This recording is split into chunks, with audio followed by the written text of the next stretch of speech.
गांव में भगवान राम का एक भव्य मंदिर था। उस मंदिर का पुजारी पंडित हरि प्रसाद बहुत भला आदमी था। वो जब भी मंदिर में साफ सफाई का काम करता, रघुवीर और राधा को बुलाकर मंदिर की सफाई करवा लेता था। इस तरह रघुवीर और राधा को अच्छी मजदूरी के साथ साथ 2 वक्त का भोजन मिल जाता था। रघुवीर और राधा आपस में बातें कर रहे थे कि तभी वहाँ पंडित हरि प्रसाद आ जाता है और कहता है, अरे सुनो भाई रघु, मंदिर की साफ सफाई करनी है, तुम दोनों आ जाना। हाँ पंडित जी, हम दोनों अभी आ जाएंगे। कई दिनों का काम है और मजदूरी भी अच्छी मिलेगी, जल्दी से आ जाना। रघुवीर और राधा मंदिर की साफ सफाई करने जाते हैं तो देखते हैं कि कुछ लोग मंदिर की सजावट करने में लगे हैं। ये देखकर राधा पंडित हरि प्रसाद से कहती है, पंडित जी, इतने सारे लोग मंदिर की सजावट करने में लगे हैं, कोई बहुत बड़ा उत्सव है क्या?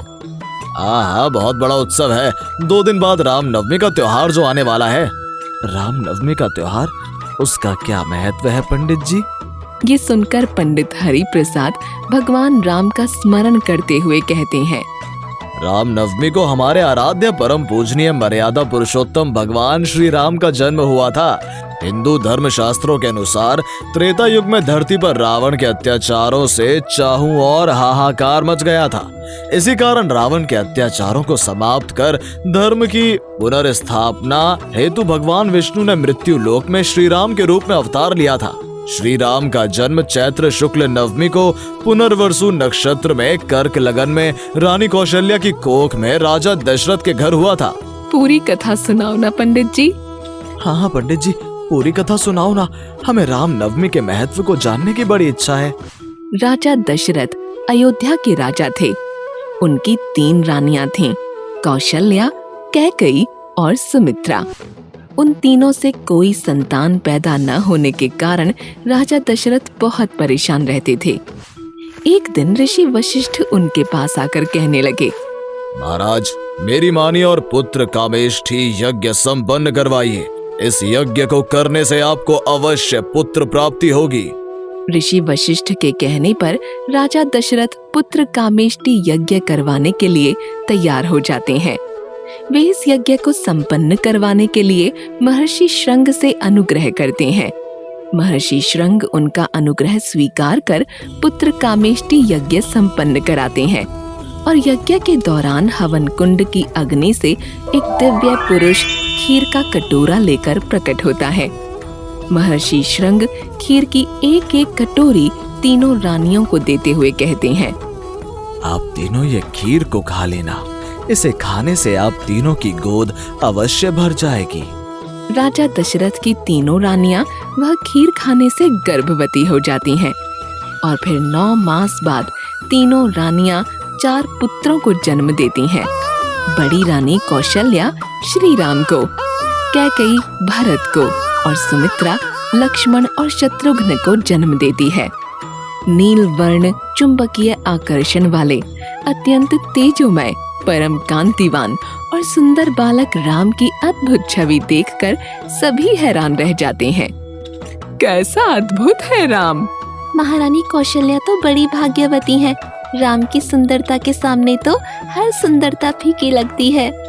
दशरथ के घर अद्भुत स्वरूप में विष्णु भगवान के श्री राम के रूप में अवतार लेने पर राजा दशरथ की अयोध्या में उत्सव मनाया जाता है। आनंद गान होने लगता है, गंधर्व गान करते हैं, स्वर्ग की अप्सराएं नृत्य करती हैं और समस्त देवता विमानों से पुष्प वर्षा करने लगते हैं। यह दृश्य देखकर राजा दशरथ की प्रसन्नता का पार नहीं रहता। लगता है मेरे पुत्रों के जन्म से समस्त सृष्टि उत्सव मनाने लगी है। राम कोई साधारण बालक नहीं है राजन, वो तो साक्षात श्री हरि का स्वरूप है।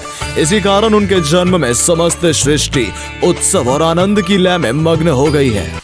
भगवान राम के जन्म की कथा सुनकर रघुवीर और राधा दोनों को अपने मन में अपार आनंद की अनुभूति होती है। दोनों को ऐसा लगता है कि मानो वो भी उस आनंद उत्सव का हिस्सा हो। राधा तो प्रभु राम के दर्शन करने के लिए उतावली सी हो उठती है। पंडित जी, क्या भगवान श्री राम अपने भक्तों को कभी दर्शन भी देते हैं? मन में शबरी के समान सच्चा भक्ति भाव हो और भक्त राम को सच्चे मन से पुकारे तो उनके दर्शन दुर्लभ नहीं है। पंडित जी, ये भी तो बताइए कि रामनवमी का हम राम भक्तों के लिए क्या महत्व है?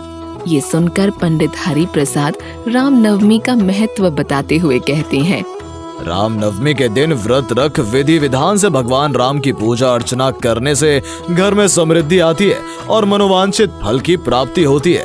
कहते हैं इस दिन भगवान राम उनके पूजने वाले हर भक्त के घर भी अवश्य आते हैं। रघुवीर और राधा रामनवमी के इस महत्व के बारे में जानकर बहुत खुश होते हैं।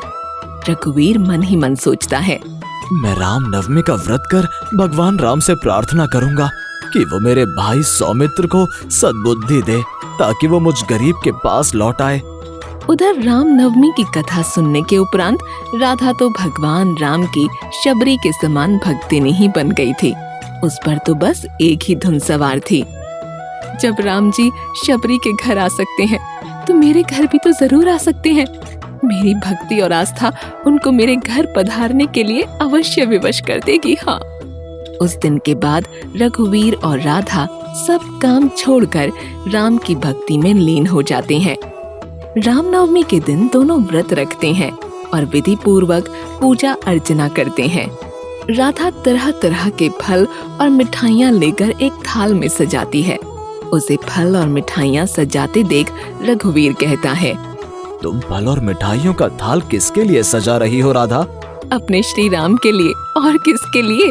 देखना, आज श्री राम हमारे घर अवश्य आएंगे। राधा, ये कलयुग है भाई।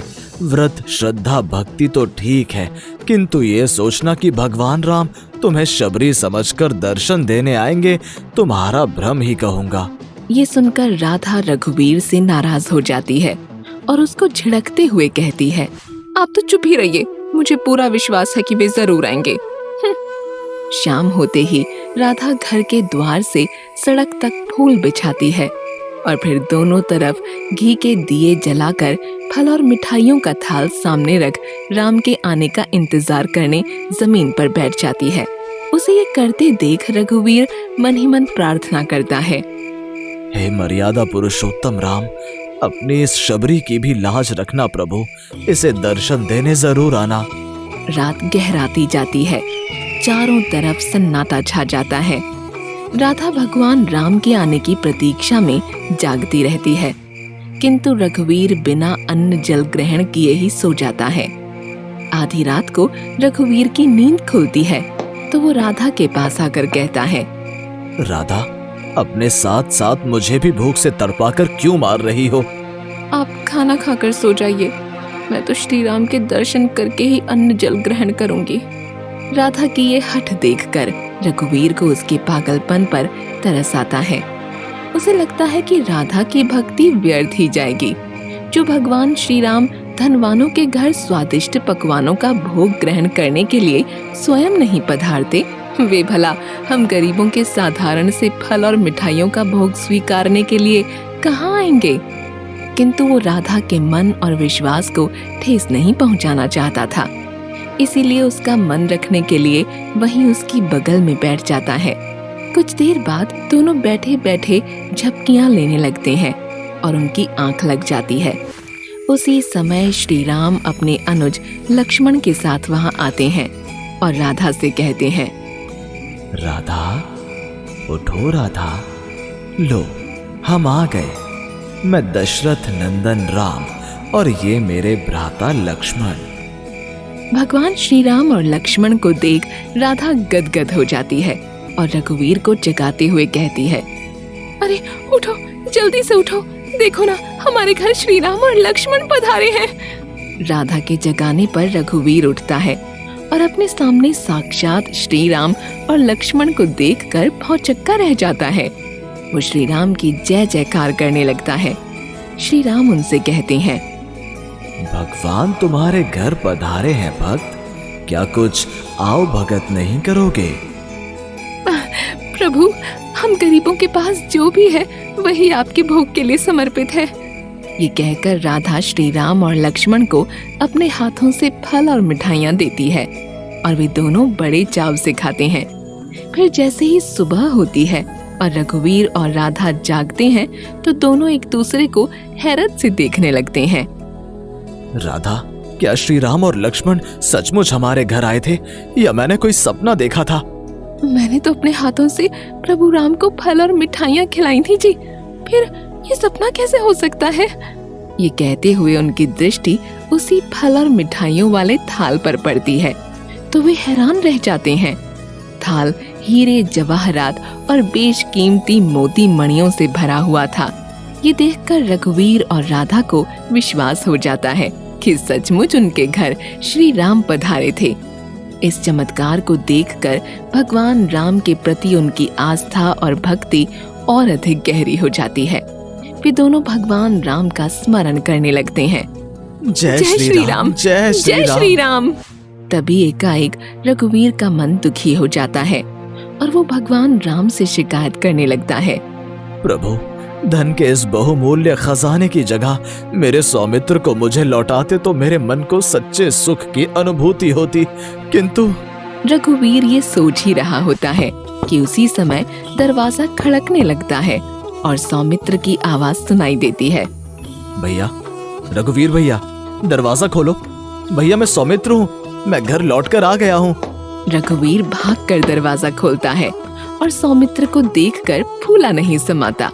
उसे देखकर राधा भी बहुत खुश होती है। सौमित्र रघुवीर के गले लगकर रोने लगता है।